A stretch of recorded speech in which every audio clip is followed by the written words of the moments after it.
Challenge 3 power team അടുത്ത വീക്കിൽ ആര് ഭരിക്കും? ബിഗ് ബോസിന് ജിൻഡോയോട് ഒരു പ്രത്യേകതയോ? എന്തൊക്കെയാണെന്ന് നോക്കാം. വീഡിയോ ആദ്യമായിട്ട് കാണുന്നവരുണ്ടെങ്കിൽ ചാനൽ സബ്സ്ക്രൈബ് ചെയ്യണം, ലൈക്ക് ചെയ്യണം, കമൻറ്റ് ചെയ്യണം.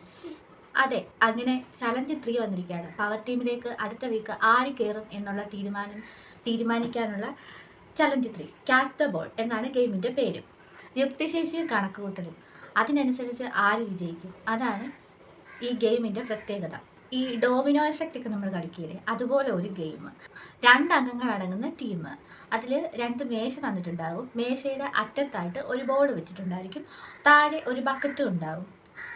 കൂടാതെ കുറച്ച് പെഡസ്റ്റലുകൾ തന്നിട്ടുണ്ട്. ബസർ അടിക്കുമ്പോൾ ഈ പെഡസ്റ്റുകൾ ഒന്നൊന്നായിട്ട് ലംബം ആയിട്ട്, അതായത് നേരെ ഇങ്ങനെ അടുക്കി വെച്ചതിന് ശേഷം ഏറ്റവും പുറകിലെ പെഡസ്റ്റിൻ്റെ മേശയുടെ അറ്റത്ത് നിന്ന് അതിനെ പതിയെ തട്ടുക. ഇങ്ങനെ തട്ടുമ്പോൾ ഈ പെഡസ്റ്റുകൾ ഒന്നൊന്നായി വീണ് നമ്മുടെ ബോളിൽ തട്ടും. അങ്ങനെ ബോൾ ആദ്യമായിട്ട് ബക്കറ്റിൽ വീഴണം. ആരുടെ ടീമിൽ നിന്നാണോ ബക്കറ്റിൽ വീഴുന്നത് അവരായിരിക്കും വിജയി. 3 റൗണ്ടായിട്ടാണ് ഈ ഒരു ഗെയിം നടക്കുന്നത്. ആ 3 റൗണ്ടിലും കൂടി ആരാണോ വിജയിക്കുന്നത് അവരായിരിക്കും പവർ ടീം കരസ്ഥമാക്കാൻ പോകുന്നത്. 4 ടീമുള്ള നെക്സ്റ്റ് ടീമിൽ നിന്ന് വേണമെങ്കിൽ അവർക്ക് ആളിനെ അങ്ങോട്ടും ഇങ്ങോട്ടും മാറ്റിയിടാവുന്നതാണ്. അങ്ങനെ 2 റൗണ്ടും കഴിഞ്ഞു. ആദ്യത്തെ റൗണ്ടിൽ പവർ ടീമായ ജിൻഡോയുടെ ടീമാണ് ആദ്യ റൗണ്ടിൽ ജയിച്ചത്. 2ാമത്തെ റൗണ്ടിൽ അപ്സരയും ശരണ്യയും ആണ് നെക്സ്റ്റ് ടീമിൽ നിന്ന് വന്നത്. അവർ 1 പോയിന്റ് എടുത്തു. അങ്ങനെ ടൈ ആയിട്ടാണ് നിന്നത്. അവസാനം 3ാമത്തെ റൗണ്ടായിരുന്നു ഏറ്റവും പ്രയാസം. കാര്യം പവർ ടീം എന്ന് പറയുന്നത് ഒരു ചെറിയ കാര്യമല്ലെന്നും അവിടേക്ക് എത്താൻ ഒരുപാട് കഠിനാധ്വാനം തന്നെ വേണമെന്നും മനസ്സിലാക്കുന്ന രീതിയിലായിരുന്നു 3ാം റൗണ്ട് ഉണ്ടായിരുന്നത്. ബിഗ് ബോസ് ശരിക്കും ഒരു 8ന്റെ പണി കൊടുത്തു എന്ന് തന്നെ നമുക്ക് പറയാം. കാര്യം 3ാമത്തെ റൗണ്ടിൽ കുറച്ചും കൂടി വലിയ മേശയായിരുന്നു കൊടുത്തത്. ടേബിൾ കുറച്ചുകൂടെ വലുതായിരുന്നു. അത് തന്നെയാണ് മണിക്കൂറുകൾ നീണ്ടു നിന്ന മത്സരത്തിനൊടുവിലാണ് ഒരാൾ വിജയിയായിരിക്കുന്നത്. ജിൻഡോയുടെ ടീമായ പവർ ടീം തന്നെയാണ് വീണ്ടും വിജയിച്ച് അടുത്ത വീക്കിലേക്ക് പവർ ടീം ആയത്.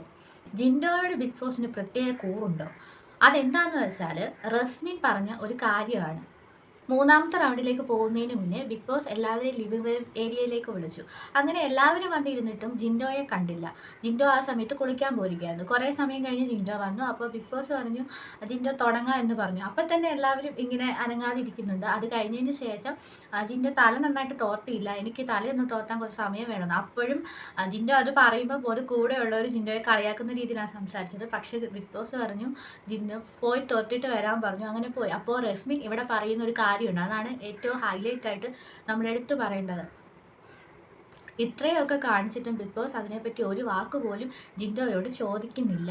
ജിൻഡോ കാരണം എന്തൊക്കെയോ ഗുണങ്ങൾ ഇവർക്ക് കിട്ടുന്നുണ്ടായിരിക്കും. എന്ന് വെച്ചാൽ ജിൻഡോ കാരണം എന്തൊക്കെയോ കണ്ടന്റുകൾ വെളിയിൽ പോകുന്നുണ്ടായിരിക്കും. അതുകൊണ്ടായിരിക്കും എന്ന് റസ്മിൻ ഇവിടെ പറയുകയാണ്. ഒരു തരത്തിൽ ആ പറഞ്ഞ കാര്യം ശരിയായ കാര്യം തന്നെയാണ്. ജിൻഡോ കൂടി ഇല്ലായിരുന്നുവെങ്കിൽ ഈ ഒരു സമയത്ത് മഹാശോകമായി പോയേനെ ബിഗ് ബോസ് സീസൺ 6. ജിൻഡോ ഉള്ളത് കൊണ്ടും ജിൻഡോയുടെ പവർ ടീം ഉള്ളത് കൊണ്ടും പവർ ടീമിൻ്റെ കുറേ നിയമങ്ങൾ ഉള്ളത് കൊണ്ടും ആ നിയമങ്ങൾ കാരണം ഇവിടെ എതിർക്കാൻ കുറച്ച് പേരുള്ളത് കൊണ്ട് മാത്രമാണ് കണ്ടന്റുകൾ ഈ കുറച്ച് 2-3 ദിവസങ്ങളായിട്ട് നമുക്ക് കിട്ടിക്കൊണ്ടിരിക്കുന്നത്. ഇല്ലെങ്കിൽ ബോറായി പോയേനെ എന്ന് തന്നെ തുറന്നു പറയാൻ നമുക്ക് കഴിയും. അങ്ങനെ ഏതായാലും മണിക്കൂറുകൾ അടങ്ങിയ ടീം ജിൻഡോ അങ്ങനെ വീണ്ടും പവർ ടീമിലേക്ക് കടന്നിരിക്കുകയാണ്. ഇനി ക്യാപ്റ്റൻസി ടാസ്ക് വരുന്നുണ്ട്. ആരായിരിക്കും ക്യാപ്റ്റൻ ആകുന്നത്, ആരായിരിക്കും പവർ ടീമിൽ ക്യാപ്റ്റനായി പവർ ടീമിനൊപ്പം ചേരുന്നത്, അവരും ജിൻഡോയും തമ്മിലുള്ള കാര്യങ്ങൾ എങ്ങനെയൊക്കെയാകും, എന്തൊക്കെയായിരിക്കും അടുത്ത വീക്കിൽ നടക്കാൻ പോകുന്നത്, ഇതൊക്കെ നമുക്ക് നോക്കാം. പുതിയൊരു വീഡിയോ ആയിട്ട് വരുന്നത് വരെ നിങ്ങളുടെ സ്വന്തം വ്യക്തി. ബൈ.